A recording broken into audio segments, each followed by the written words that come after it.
You're watching This Week in Louisiana Politics with Fred Childers. Good morning, I'm Fred Childers. Hope you're having a great weekend. Thanks for joining us for This Week in Louisiana Politics on your local election headquarters. We have a lot to cover, so let's get to it. The 2022 Louisiana legislative session came to a close this week after passing a historic budget and a number of tense social policies. Capitol reporter Shannon Hecht brings us some of the highlights of this session.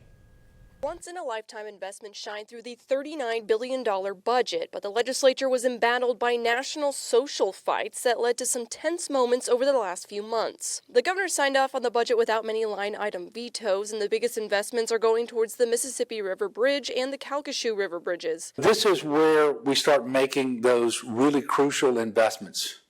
To make sure that people know that we have our house in order. K through 12 teachers will also be getting a $1,500 raise, and higher education faculty will get a 5% raise. There were several tense debates on topics from abortion to gun control to critical race theory and vaccines. One bill criminalizes doctors for performing abortions should Roe v. Wade be overturned, but it does not include exceptions for rape and incest, as the anti-abortion governor has said he would have liked to see in the bill. I believe Senator Jackson's bill was an effort to reconcile all of those various enactments so that you had more consistency and less of a problem in terms of different definitions, different penalties, different things like that.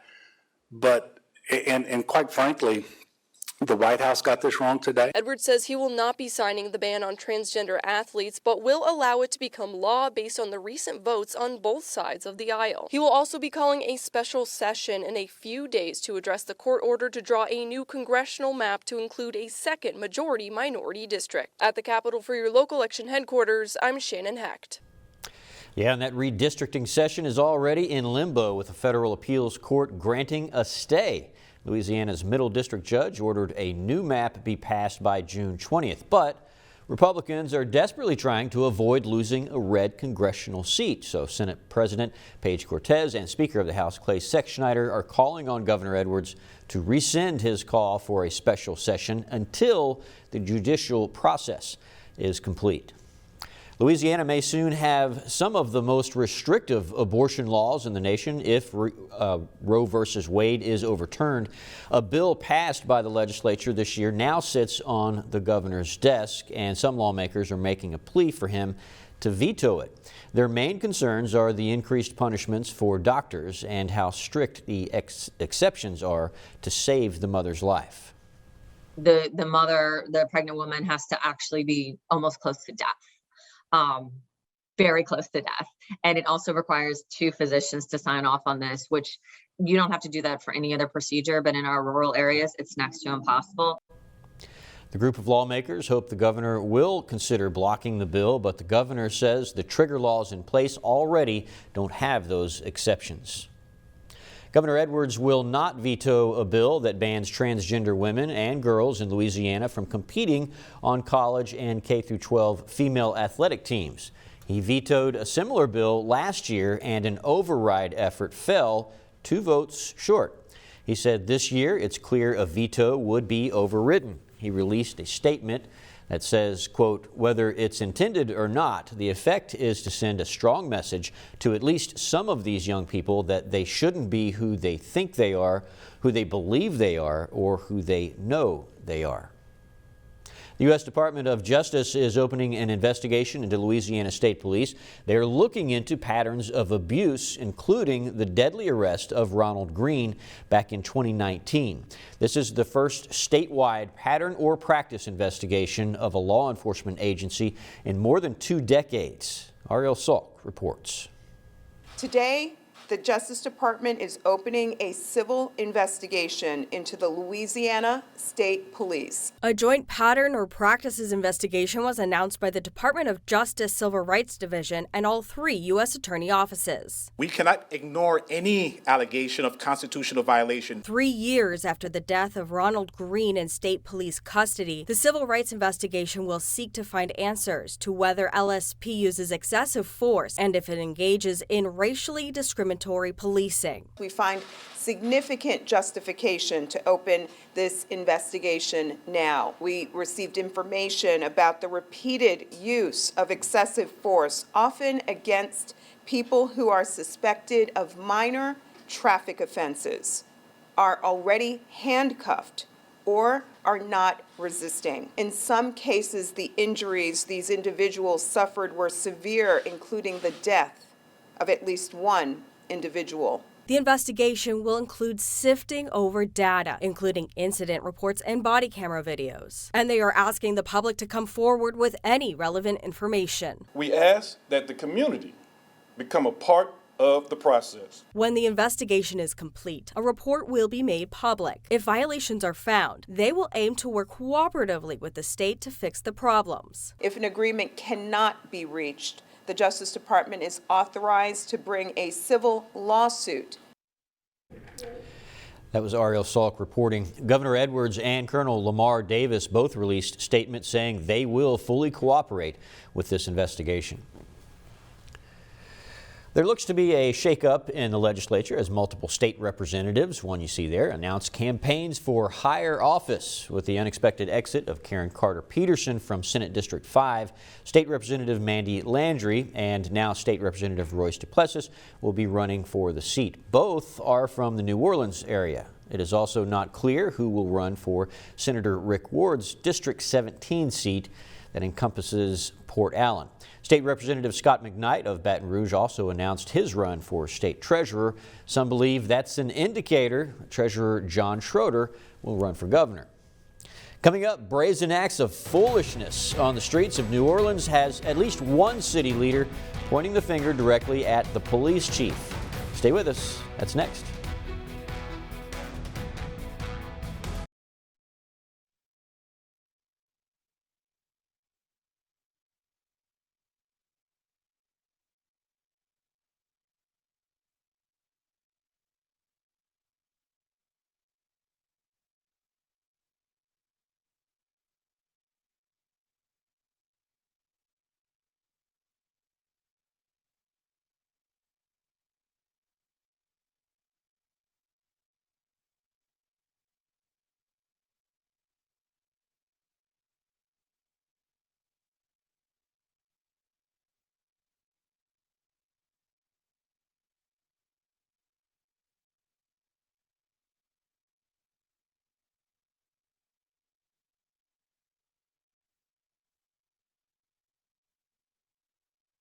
This is your local election headquarters.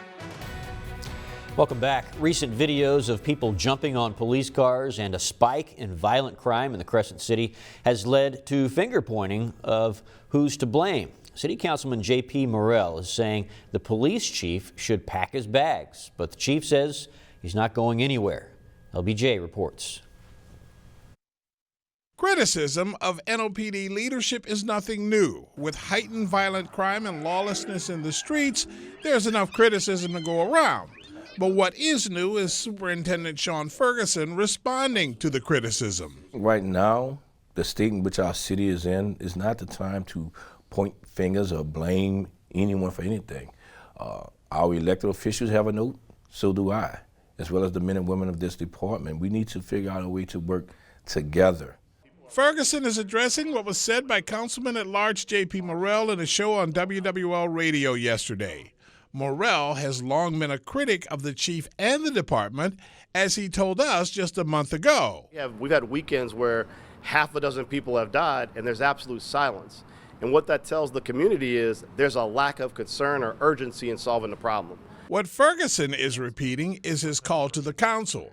Not for criticism, but more support for the men and women in blue, in addition to staffing and retention. I think the council could also help with some of the ordinances that are in place. More specifically, the technology and surveillance ordinance. It does somewhat hinder our ability to address violent crime. In the radio interview, Morrell again questioned whether Ferguson should remain as chief of police in New Orleans. I am not going anywhere. I can assure you of that. I'm here. I'm in here for the fight. I am born and raised here in New Orleans, so I take this very personally. For WGNO News, I'm LBJ. As prices are continuing to rise and fall, Americans, well, they're sick of it. Over the past week, gas prices have risen 25 cents per gallon, bringing the average price of a gas in Baton Rouge to $4.48 a gallon at last check. Louisiana Senator Bill Cassidy says there may be more price hikes to come, but his plan could help bring relief. It's incredibly frustrating. They can ease prices tomorrow by unleashing American energy. I've been advocating for an Operation Warp Speed for energy permitting that would benefit oil and gas production and benefit the jobs that go along with it. Senator Cassidy says it is up to the White House to help bring lower prices. The national average is just below $5 a gallon.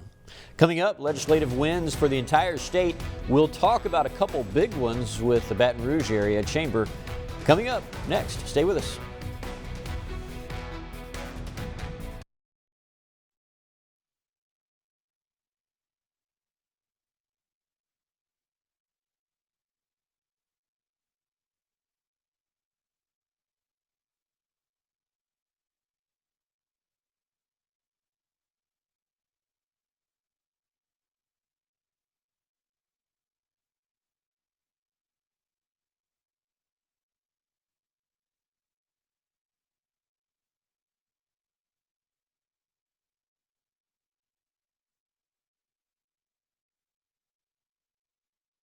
This is your local election headquarters. Welcome back to This Week in Louisiana Politics. As we've mentioned, the legislative session has come to an end. Governor Edwards has signed into a lot of bills, into law. One of them, or a couple of them, being House Bill 1 and 2. This is essentially the state's budget and what we can spend money on. We're spending lots of money as a state, and the Baton Rouge Area Chamber says that's a good thing. Trey Godfrey is the Senior VP of Policy for BRAC, joins us now. Trey, thanks for coming on. It is awesome to be here. I've been watching this program for a very long time, so to have the opportunity to be on with you is a treat. Good to hear. I appreciate it, Trey. I really do. So let's talk about why you guys believe this is going to be a transformative year. This was a transformative session for the legislature, and you say 2022 is going to be a good year. Why is that? It was a banner year. First of all, and I'll say this first, there's more one-time money than we've ever seen before. And so legislators really made a point of coalescing around spending priorities. And essentially ensuring that one-time funds wouldn't necessarily go toward recurring expenses. They were very fiscally responsible in that regard, but one-time funds going toward major projects was one of the primary themes of session. So here in the Capital Region, of course, there is reason to celebrate because probably since maybe the second Gov Edwards administration, there has been talk about creating an alternative route around the city core of Baton Rouge because of the thing we always talk about, right, is traffic. So after years and years of talks and studies and stops and starts, we have funding for a new bridge in the Capital Region, and we couldn't be more excited about that. DOTD a couple of weeks ago narrowed down the list of potential crossings to 3, all of which fall just short of East Baton Rouge Parish in Iberville Parish. Crossing over into Iberville Parish on the west side of the river. So when it comes to one-time funding expenditures, we are extraordinarily excited about that. And obviously, when you talk about traffic in Baton Rouge, this is something that the entire state can be excited about. I'm curious about the location. Are you guys okay with the location that's been chosen? We are absolutely. So these 3 crossings are within a very tight geographical area to one another. And so when you take a look at the data as far as traffic mitigation and a lessening, a mitigation of vehicle hours traveled was one of the measures that they used. And then you take a look at the actual constructability and the costs. These 3 locations check all of the boxes, and you're exactly right. This is not just a Capital Region issue. I-10, runs for 1,000+ miles from the West Coast to the East Coast, and the number one choke point of traffic is the Horace Wilkinson Bridge in Baton Rouge across that entire span.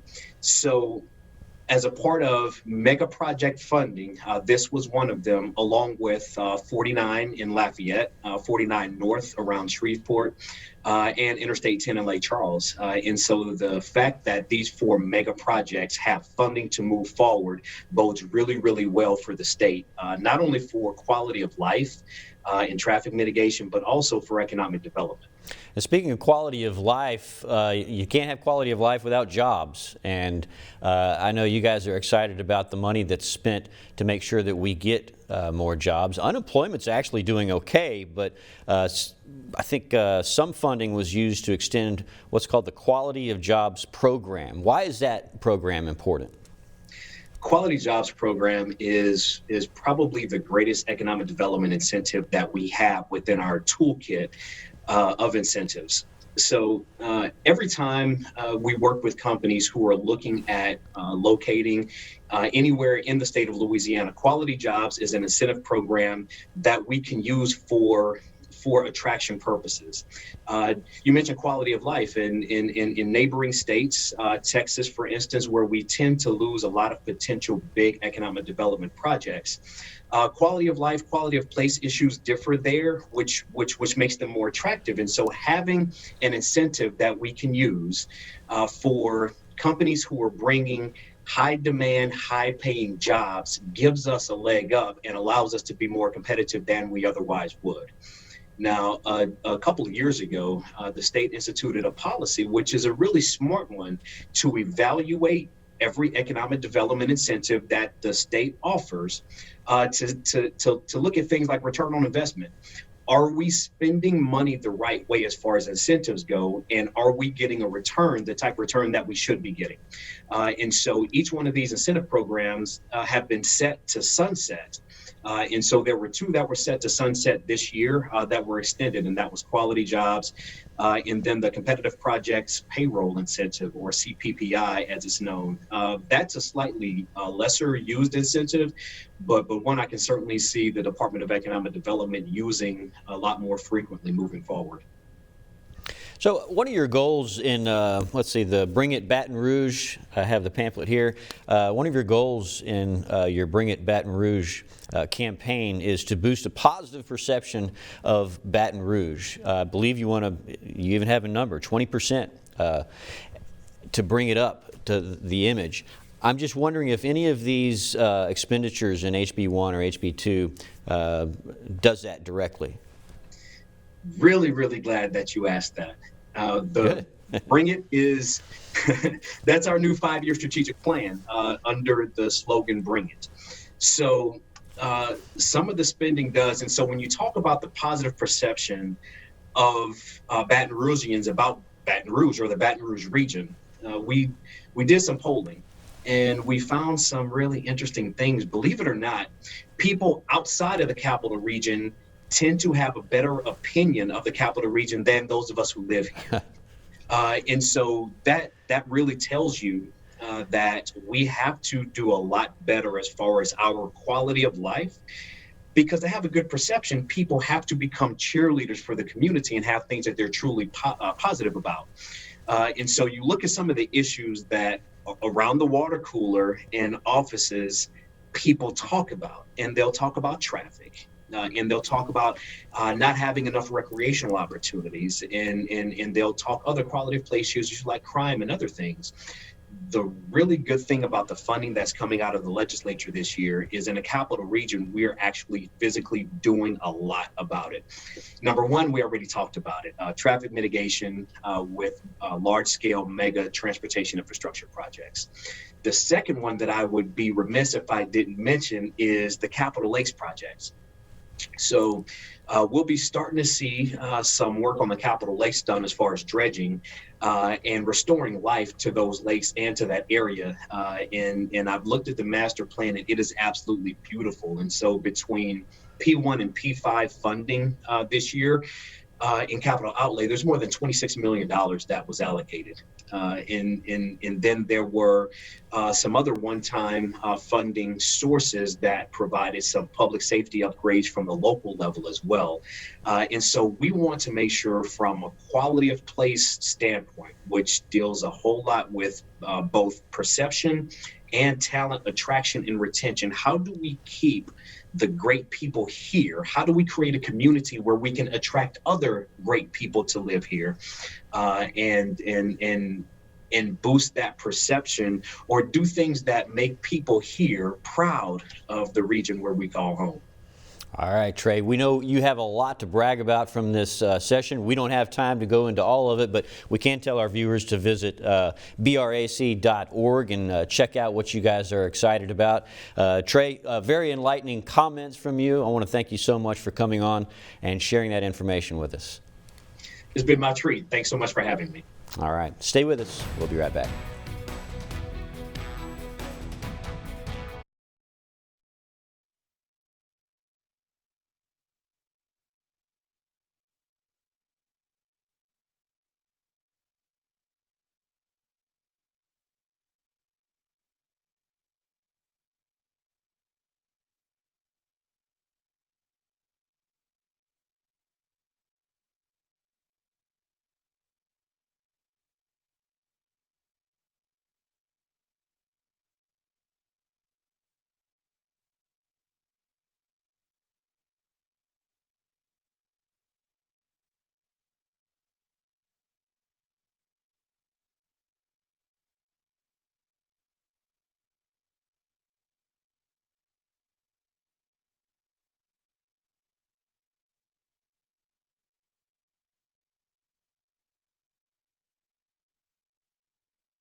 This is your local election headquarters. Welcome back. Looking ahead to the coming week, tomorrow, District Attorney John Belton of Union Parish will be speaking at the Baton Rouge Press Club. He will be talking about his run for Attorney General. On Thursday, the Gaming Control Board and the Bond Commission will be meeting at the Capitol. The hearing for the special committee investigating the death of Ronald Greene has been canceled. Thank you for joining us for This Week in Louisiana Politics. I'm Fred Childers. Stay safe, stay informed, and I'll see you next Sunday right here on your local election headquarters.